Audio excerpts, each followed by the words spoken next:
Hi, my name's Penny and welcome to my booktube channel. Today I'm going to talk about science fiction and fantasy in other media, so not books.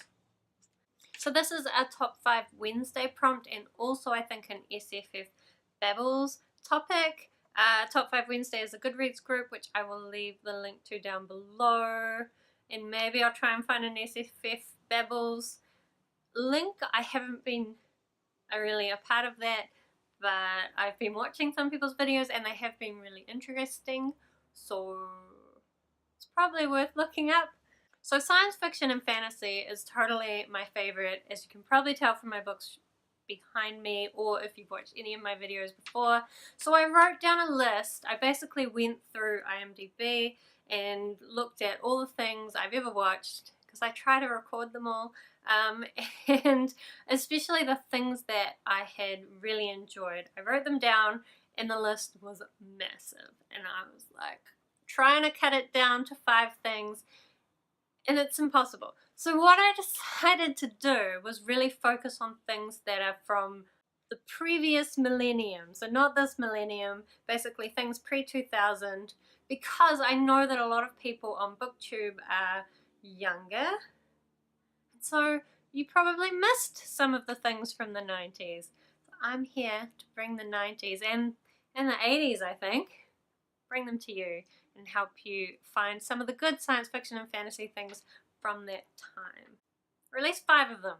Okay, so number 5 is The Last Unicorn. Now, this is actually based on a book from the 70s, I believe, by Peter S. Beagle. I was too lazy to look it up, and I do have the book, but I'm lending it to my sister at the moment. I lent it to her a long time ago. I should chase up where she's up to with that. Anyway, The Last Unicorn, they also then made a movie from it. And it was probably one of the first movies I saw as a child. I think the very first movie I watched was The Never-Ending Story, which I also recommend, but it didn't make the cut for this list. But The Last Unicorn is just beautiful. Beautiful, beautiful, beautiful. And I think that they did a really good job of, even though the movie's quite different, well, a slightly different story from the book, they really still got the same kind of feeling across. So basically it follows this unicorn who is the last unicorn. There's this really bad magician guy who works in this sideshow, and he's helping to make these magical creatures appear like magical creatures to normal humans who can't see the magical aspects. So it's a bit of a weird setup. There's also this other woman who can see, because she's innocent and pure. She can see the unicorn as a unicorn. This is a really bad description, I think. They basically go on a journey to try and find out what's happened to all the rest of the unicorns. And it's the most beautiful, beautiful story. I've said the word beautiful like a million times, so I'd highly recommend the book. I have to sneak books into this topic even though it's not meant to be about books. I highly recommend the book, but also the movie is beautiful. The songs and the music is beautiful. Just, if you haven't seen The Last Unicorn, you should watch it. It's kind of a children's movie, but it doesn't matter. It's so beautiful. Again, I'll use that word. It's so beautiful that it is just worth watching at any age. Okay, so then number 4 is Willow. So I feel like this is a really popular movie, so everyone should know about it. But I also am aware that probably a lot of younger people aren't aware of it. So Willow basically follows this guy who's like a dwarf. I can't remember what word they actually use. He's like a shorter guy. There's like a whole village of them. Basically, he finds Willow. He wants to be a magician, but he keeps failing the test. And then he finds that this baby comes floating down the river. And then this pack of wolves attacks the town fair looking for the baby. It's decided that Willow needs to go and return the baby, because the baby's like a human-sized baby. Return it to the humans. He goes off on this big journey. There's fairies and trolls and just amazing characters. It's got Val Kilmer in it. Is he still famous? I'm not sure. He's also there's this other woman, the princess, who is badass. She's awesome. But in real life, they ended up getting married, and then Val Kilmer turned into a bit of a deadbeat dad. So that's a shame. But the movie, the story is just amazing. It's like this epic fantasy. The characters are all cool. There's sword fighting, adventure. Just, it's a great fantasy. And you should watch it if you haven't. It's just such great storytelling. Okay, so one character I didn't expand on right there is Val Kilmer's character. So he's kind of like this criminal. The first human that Willow comes across is Val Kilmer, locked in this cage because he's a criminal and basically left him to die.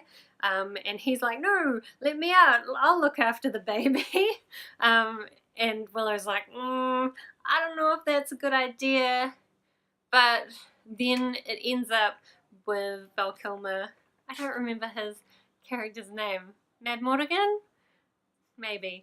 They basically end up going on this adventure together. And so even though he's kind of this scoundrel hero, he's like an evil queen who's trying to kill the baby because there's a prophecy that the baby will kill her. I'm really bad at summarizing all of these. I just want to tell you that they're all amazing and you should watch them all. But basically, yeah, prophecy to kill the baby turns up, they go on this big adventure trying to save the baby. Magical creatures, great storytelling, adventure, great. The storytelling is much better than my explanation. Okay, so number 3 is Enemy Mine, which is a movie, I think from the 80s. Basically, it's where there's a war between humans and this other race in space. This human and this alien craft get in a fight. They crash and land on this planet, and basically this one human and this alien have to survive together for a time. They end up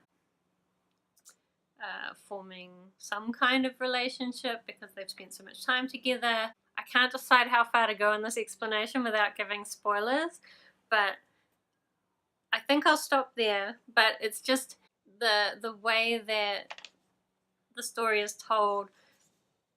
It's so hard to talk about some things without spoilers. I just really love how it's kind of this enemies to friends trope. Is that a trope? Not lovers, not enemies to lovers, enemies to friends. Because they're set up as being at war with each other, but their experience of spending time together changes their perspectives quite a lot. And the way the story is told is just amazing. So Enemy Mine is another movie that I really love. I can't remember who the main actor guy is. He's some famous guy, though maybe not famous anymore because this was the 90s. In fact, I'm pretty sure Enemy Mine is the 80s, so old, but really worth watching. And I think a lot of the themes that are explored in the movie are still relevant today, sadly. So number 2 is a 90s movie, and that is Gattaca, which stars Uma Thurman and Ethan Hawke. I'm pretty sure most of those are still considered famous by younger people, right? So Gattaca is probably the one I think people are most likely to have heard of. I wonder if that's true. I'm not sure. Anyway, it's basically set in this world where when you're young you get genetically tested, and people pretty much decide right then what you're destined to be, whether you're going to be successful or whether you're not. And we follow this man played by Ethan Hawke, who is tested as having basically a heart defect, which means he is not qualified for a lot of things, but he finds a way around the system and takes quite a big risk in order to achieve his dreams. He's also developing this relationship with Uma Thurman's character at the same time, and there's this whole thing about giving over some of your genetic material in order to let the other person run the test and find out about you.